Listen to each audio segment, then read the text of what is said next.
আসসালামু আলাইকুম। আশা করি সবাই ভালো আছেন। আলহামদুলিল্লাহ আমিও ভালো আছি।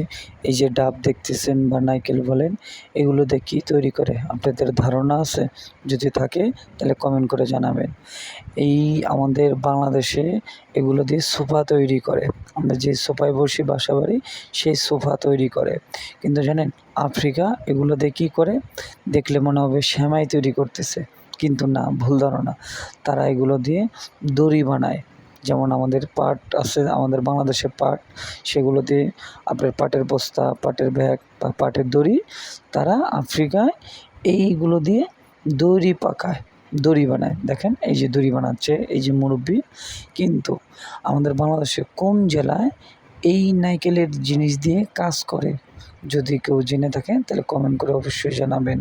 পরবর্তী ভিডিও দেখার জন্য লাইক, শেয়ার, কমেন্ট, আমাদের বেল বাটনটা সাবস্ক্রাইব করে দেবেন। আল্লাহ হাফেজ।